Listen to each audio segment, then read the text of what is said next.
Greetings, everyone. This is John Hardiman, Public Relations Director for the New Jersey Catholic Conference. Welcome to another edition of Town Square Video, and thank you for joining us. It is my pleasure to welcome Rayanne Bennett to Town Square Video. Rayanne is the Executive Director of the Office of Communications and Media for the Diocese of Trenton, which is a very busy place with a lot of moving parts.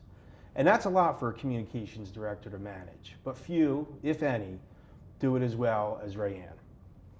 Before we get started, I want to thank Rayanne and the communications staff at the Trenton Diocese, which is where we're recording today, for hosting us. So thank you very much for having us. Rayanne Bennett began her career in Catholic media in 1990 in the Diocese of Metuchen. A lot has changed since then, both in terms of the Catholic Church and the way it communicates to its faithful, and even in the language that it uses. Rayanne has been at the precipice of those changes for more than 3 decades. And in recognition of World Communications Day, which takes place this month on May 21st, it is our honor to talk to Rayanne and hear more about her story as a dedicated, invested Catholic communicator. Rayanne, can you tell us how you became involved in Catholic communications and media, the different positions that you've held, the publications that you've worked on since being hired by the Diocese of Metuchen more than 30 years ago? When I hear it that way, it sounds like, wow. Well, first of all, thank you so much for the interview. I appreciate it. Yeah. And you know, I really do welcome the opportunity to speak about not just my personal history, but how communications has evolved. Yeah. So I was working at a regular little town newspaper, and I took some time off to have my second child. And I was, you know, involved in my parish and teaching catechism, and I just saw it in the church bulletin. Yeah. The staff writer needed for the Metuchen edition of the Monitor. Okay. At that time, the Monitor, which was of course, you know, a Trenton publication, it followed that the 2 dioceses had split. And so there was, at some point after that, a Metuchen dedicated issue, and they needed someone to be the managing editor of that. So I'm a staff writer, excuse me, at first. Wasn't long after I was there that the editor, Sister Amata, Sister of St. Joseph, who I have great fondness for, she's passed since, she decided she was retiring, and I took on the managing editor role. And so once a week, it was a weekly paper, I would come down to Trenton. Okay. And I've known Rayanne Hardiman here, who does our video work. I've known her that long because she was in the same building way back then. And so we just did a weekly newspaper, and it wasn't until 1995 that we decided to do our own newspaper, which was no longer the Monitor, the Metuchen edition. It was the Catholic Spirit. Okay. So, which is still in effect today. still, yeah, yes. Sure. So with Bishop Hughes's blessing, because it's a big undertaking, Yep. we started our own newspaper, and it was a wonderful process to have gone through and to see, you know, all the different moving parts, as you say, how circulation works, advertising. We just mounted the whole thing. Sure. And you know, the fact that it is still surviving is good. I mean, every newspaper or any publication these days, especially in print, is always under challenge. But I'm pleased that they're still there, and I'm very grateful for that opportunity. And I did that until I came to work in Trenton in 2005, first in public relations, similar to yourself, and then eventually getting back involved with the diocesan publication. Yeah, yeah. Well, I think the longevity of the Monitor certainly, you know, speaks to how dedicated and faithful your readers are, and you know, the faithful are here in the Diocese of Trenton. So, plus well, I was going to say, you know, we learned a few years ago from a priest who did a research project that there actually was a Monitor way back, and it would serve the entire state. And it wasn't the iteration of the monitor that we know, that was the Diocese of Trenton, which began in 1954. Yeah, wow. But how we changed over the years, even from then, is a lot. Sorry, I didn't mean to. No, that's fine. So yeah, I mean, you've dedicated 30 years to Catholic communications work. I mean, how would you describe the role of this work in the life of the church, and why it is so important to you and to the church? Well, you know, I've always been very mindful and humbled by the fact that the church itself has recognized the importance of Catholic communications. I mean, there were encyclicals, there were conciliar documents after the Second Vatican Council about how we are called to use the mass media. They would call it different things, but it's all the same. Catholic communications to evangelize, to be spreaders of the truth, and also in more recent years to offset negative influences that are out there. So, you know, the church teaching itself has always been very clear about how important Catholic communications are too, or is, in the life of the church. You know, one of the things that I recall when I first came to work for the church, the diocese in Metuchen, is just being in awe of all that there was going on. I mean, having been a Catholic all of my life and being involved in church when I was, you know, a teenager with CYO and then being a catechist in my own parish, not knowing a lot of all of this. And that spoke to me about how important it was, the work that we do. And of course, you know, just because we're saying it doesn't necessarily mean people are hearing it. So that sort of gives us our marching orders on how to do that better. But I feel that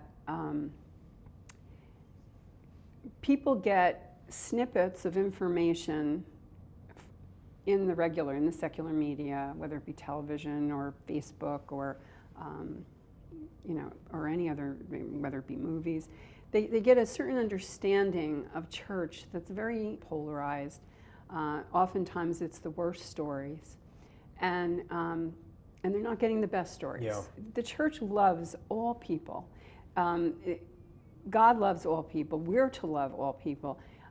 Yet, if we just listen to the secular media, the church is always condemning. The church is, you know, not accepting or rejecting, and that is not the truth. That is not the fullness of the truth. So to be called to try and spread that awareness is something that I feel very, you know, humbled by. Yeah. So, and that really leads into the next question I wanted to ask you, and it's about challenges. And that certainly sounds like one of the, you know, bigger challenges you face as a Catholic communicator. But can you talk about some of the other challenges that you face as a Catholic communicator that, you know, even go beyond what normal, you know, communication professionals might face in their professions, because this is the Catholic Church and it at times is polarizing. So maybe you could talk a little bit about some of your biggest challenges in that regard. I'm glad you brought that, you know, that distinction up, because I think anyone trying to do communications, you know, is up against the same things. And you know, we know what they are. We all know what they are. There's distraction and a sense of just being overrun with information. Every time you pick up your phone, you're getting notifications and what have you. You know, with the Catholic community, many Catholic families, they have very busy lives, and you know, they might have a personal prayer life, and they might try to read scripture or have faith-based discussions with their children at home. But their time, and you look at a schedule. My one daughter keeps a Google calendar, and the color, and you know, it's everything, everywhere. She's got 4 kids, but the you know, the ability for them to focus is really hard. So, and I also think that, you know, we've changed over the years. For instance, when the monitor was first you know, established by Bishop Barr, the church would speak and people would listen, and there was no sense of, well, I've got to be in 10 different places. Right. And I think people were hungry for that. There was also the sense that just like the establishment of Catholic schools, we wanted to be in a place where our faith would be respected and protected. I just feel as though there are, so many different distractions, and people's attention is being pulled in so many different directions, that if I had to boil the challenge down to one thing, it's that to make it engaging, to make it real, to inspire. Yeah. So we're not just talking words at people. Yeah. We're really trying Sure. to inspire through words, pictures, video, even with the full communications component. Yeah. All the different elements, and I think we have to employ them all. It's not just one or the other. We have Sure. to use them all. So that's Yeah, kind well, of and where to your I'm at. point, I think the constant the news that people are being fed really, I think, from my perspective, gets down to one of the biggest challenges, and that's that you just have so little time to get somebody's attention and to keep them, and so it challenges us as communicators to really have to be very compelling with the words we use and the format in which we're presenting. So I agree. I think that it's fantastic, and the Trenton Diocese, and we'll talk about this in a minute or two, has employed so many communications mediums. So you're doing all you can to reach your audiences in all the different formats in which they want to see content. So that's great. We try. So at a time when many dioceses are, shutting down their print publications, and we know, just looking at it outside the Catholic community, the same is true, for many organizations and nonprofits who just don't do print publications anymore, and they're doing everything online. The Trenton Diocese still publishes a print product, the Monitor magazine, as you mentioned. So can you describe how the publishing work of the Trenton Diocese has changed over the years and why that's been necessary? Sure. And I kind of touched on it a little bit when I said that, we have to look at how we're delivering content Yeah. and messaging to our community. But before I go any further on that, I have to really acknowledge and thank our bishop, who is very media savvy. I mean, there is no one in the communications and media office, our staff, that doesn't know this about Bishop. He's right on top of things, and he's supportive. He tries very hard to give us the support we need. In another diocese, perhaps this wouldn't be the case, Right. Sure. So I really am very mindful of the fact that we have much to be grateful for with him.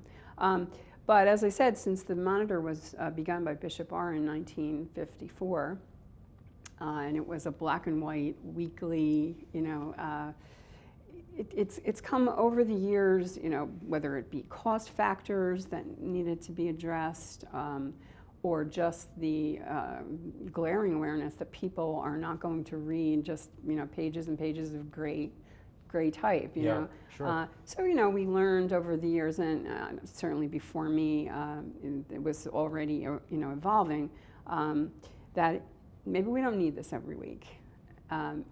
We need color. Yeah. We need beautiful pictures. Sure. We need shorter stories, and I'll be honest, we're still in a struggle. Yeah. Because the events that we cover, not that we don't have a variation every year, but the events, many of them are the same, Yeah, sure. because they follow the church calendar and the workings of the church.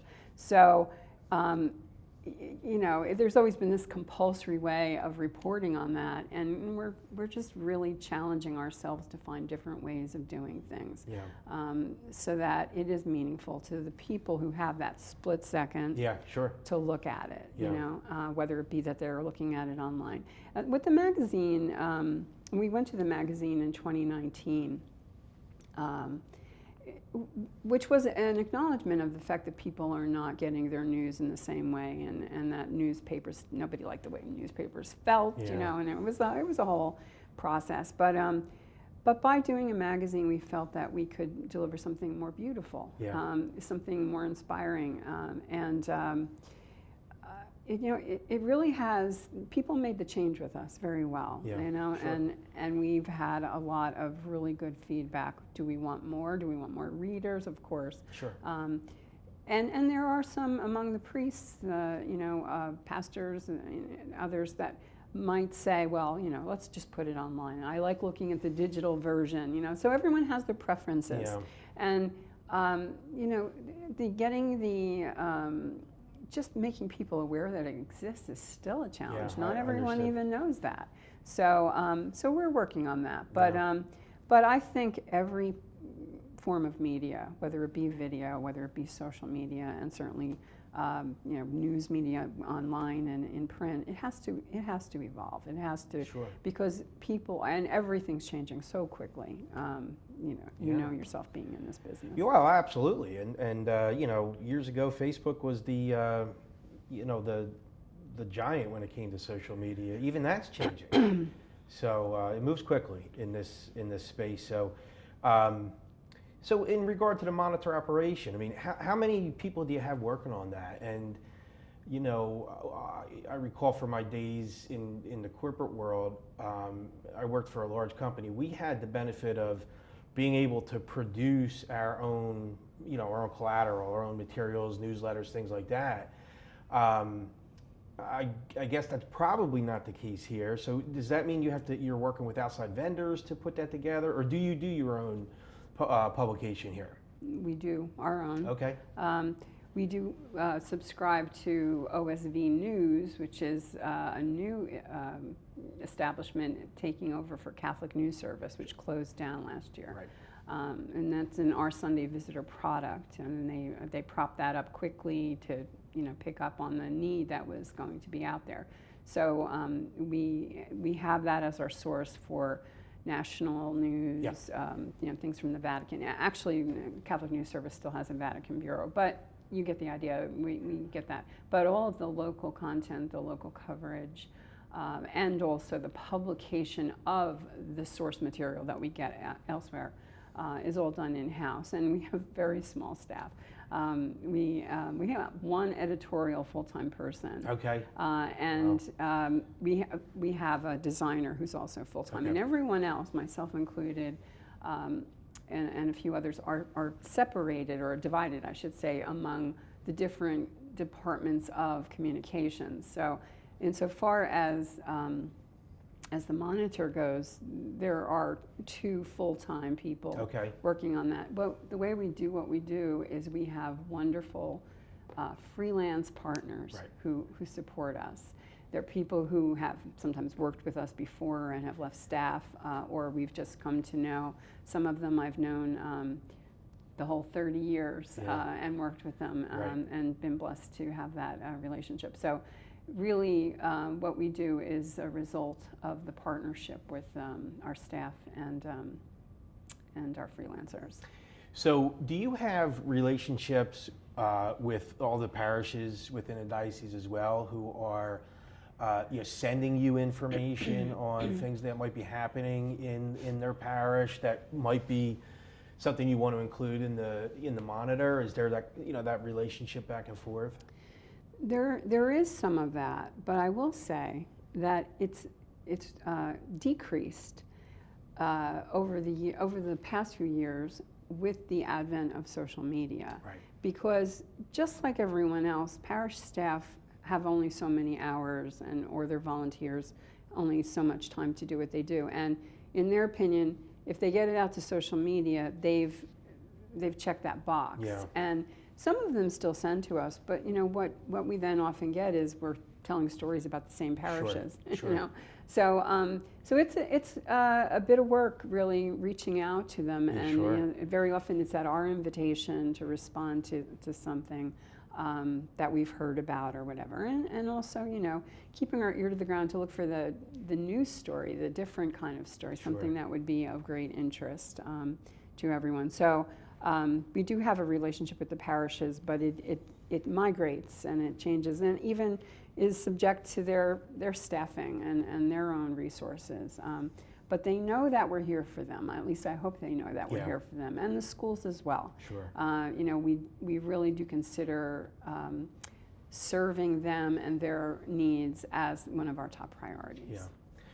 Yeah, we used to, again, back in my days in corporate America, we used to say video is king now. And here we are having this discussion on video. And that really gets into podcasting as well. That too, that's an evolution in communications that we've seen over the last couple of decades. And it sounds like you have embraced that, and it sounds like Bishop has embraced that as well. How would you say that what kind of focus do you put today on videos and podcasting versus traditional communications where, you're sending newsletters and, even the monitor? And not to say one has to be better than the other, it's probably a combination of all together that makes it work. Right.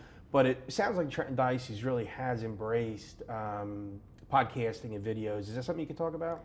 Sure. And I will just affirm what you're saying. I mentioned earlier that I think that it really is about having all those levers going at the same time, and through that we'll end up reaching more people. But the video work of the Diocese of Trenton has been well established. As I said, it was going on 30 years when I was doing the Metuchen edition of the Monitor. There have been television programs that this group of folks and some of predecessors or people who have gone since, they would produce weekly or monthly. I'm not sure. I should get clarification. But there were programs, and I think the realization was that people may not be looking at television programs like that in the same fashion. They're also very costly. For as much as we can say about video, video is one of the more costly ways of doing things, unless we're talking about using a cell phone on social media. But when we're talking about quality video, it is an inexpensive endeavor. But what they have kind of transitioned to is creating video for different purposes on different subjects, and their work has been just really extraordinary. And Bishop is so grateful for them. One of the best things that they do, because I think it really touches the hearts of the members of our community, is they live stream masses. And when we say live stream masses, I mean a lot of parishes live stream, and it might be an iPad on a tripod, and but they do camera switching, they do beautiful lighting, they really have folks feel like they're there. And the Chrism Mass was just this week, right? And that live stream was just breathtaking, and the feedback the next day, even later that night, is just such gratitude from people who couldn't be there for whatever reason and felt like they were there. So they're really performing an important ministry through the work that they do. But they also do video production as well, whether it be for our annual Catholic Appeal, or to promote something that's going on, or to raise awareness on a subject. They've done things on like school busing when we had that going on. Needed to get the funding up. They really, we work to get their talent and resources targeting things that need to be done. They've been fantastic. We're grateful to have them. Yeah, well, that's great. Here's a kind of a fun question. I'm anxious to hear the response.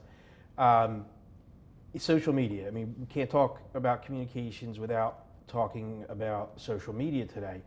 Do you see it as a blessing or a bane? That is a good question. And I think most people in the field would, wrestle with the same kind of question.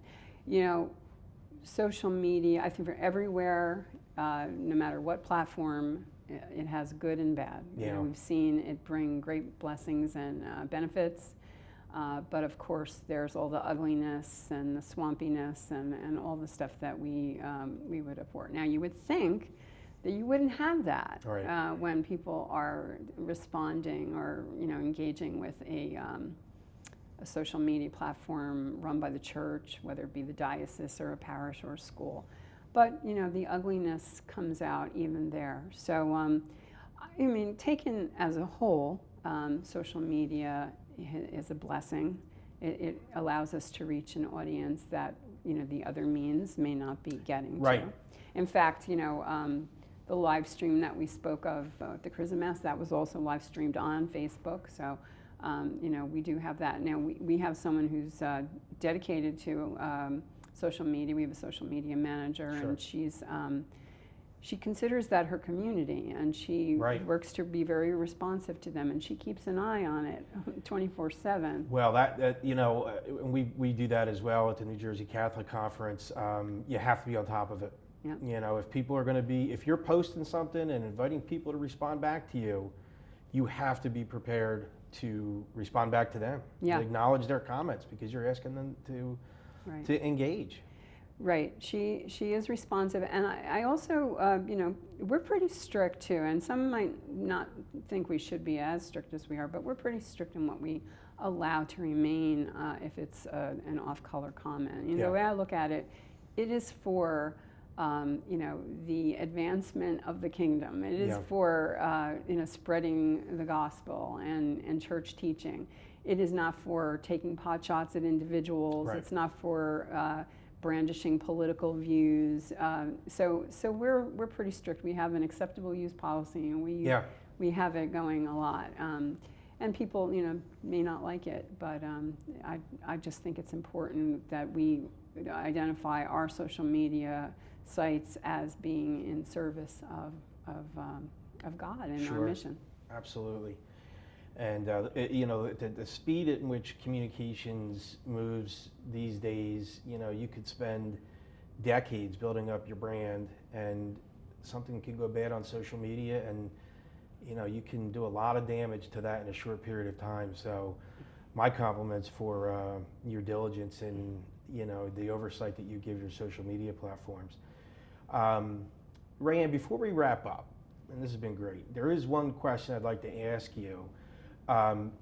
If you had the opportunity to talk to, a group of college students or communications majors who are thinking about getting into Catholic communications, is there any advice that you would give them? Anything that you'd like to share that you've learned over your years in Catholic communications? I think I would say, in all honesty, it's very hard work. You really don't leave it when you leave the office. You have it going all the time. But at the same time, and I know that my colleagues in the department and in the office, they feel very much the same way, that we have a purpose. That we're not just working, we're not just working for a paycheck, and we're not just working for a product, but we're working to serve the church and to, in our minds, help people. Yeah. So I think that if they're called to something more than making money, because you're not going to make a lot of money Yeah. working for the church, I think everyone knows that.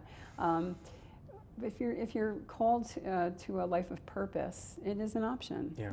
Yes. It really is. For sure. And it's engaging. It's always new. It's always different.